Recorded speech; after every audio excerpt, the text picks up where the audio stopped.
নমস্কার বন্ধুরা, শৈলী হোম কিচেনে তোমাদের অনেক অনেক স্বাগত। আশা করি তোমরা সকলে ভালো আছো, সুস্থ আছো।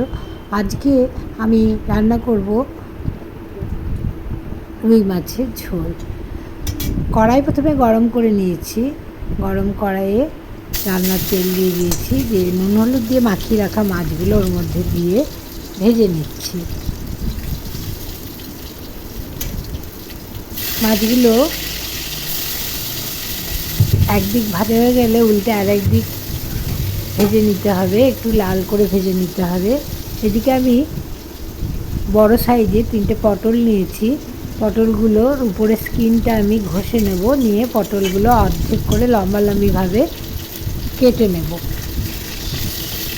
দেখো আমার মাছ ভাজা হয়ে গেছে। এখন ওই তেলের মধ্যে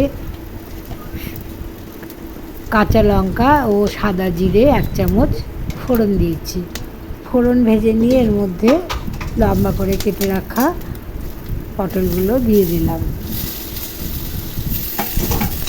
পটলগুলো কচি আছে বলে পুরো চামড়া আমি কেটে বাদ দিইনি, ঘষে নিয়েছি। এর মধ্যে পরিমাণ মতো লবণ ও হলুদ দিয়ে ঢাকা দিয়ে লো ফ্লেমে আমি ভেজে নেব। দেখুন এক পিঠ ভাজা হয়ে গেছে, উল্টে দিয়েছি, অন্য পিঠটাও আমি ভেজে নেব। এখন এর মধ্যে অল্প জল দিয়ে দিলাম। জল দিয়ে আস্তে আস্তে গুঁড়ো মশলাগুলো দেবো। প্রথমে 1 চামচ জিরে গুঁড়ো দিলাম,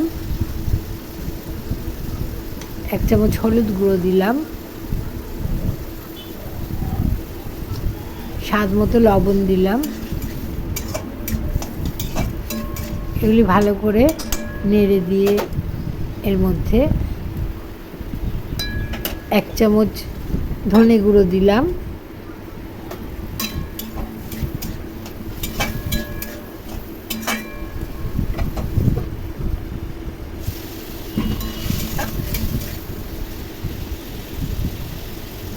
ভালো করে নেড়ে নেড়ে কষিয়ে নিতে হবে।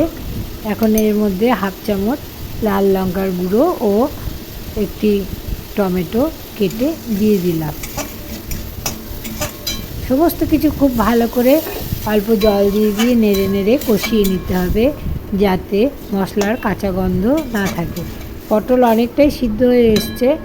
এই সময় ঢাকা দিয়ে আরও 2-3 মিনিট রান্না করে নিয়ে এর মধ্যে গরম জল দিয়ে দিলাম।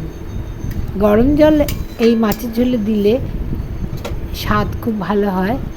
এখানে যে যেরকম ঝোল পছন্দ করেন সেরকম পরিমাণ জল দেবেন। এখানে আমি 1.5 কাপ মতো জল দিয়েছি, কারণ গরমের দিনে একটু পাতলা ঝোল খাওয়াই ভালো। ঝোল ফুটে গেছে এবং পটল অনেকটাই সিদ্ধ হয়ে গেছে। এই সময় আমি ভেজে রাখা মাছগুলো এর মধ্যে দিয়ে দিলাম এবং ঢাকা দিয়ে এখানে 5 মিনিট লো ফ্লেমে রান্না করব। তার আগে 2টি কাঁচা লঙ্কা এর মধ্যে দিয়ে দিলাম। কাঁচা লঙ্কা দিলে ঝোলের স্বাদ খুব ভালো হয়। 5 মিনিট রান্না করে আমি গ্যাসের ফ্লেম বন্ধ করে আস্তে আস্তে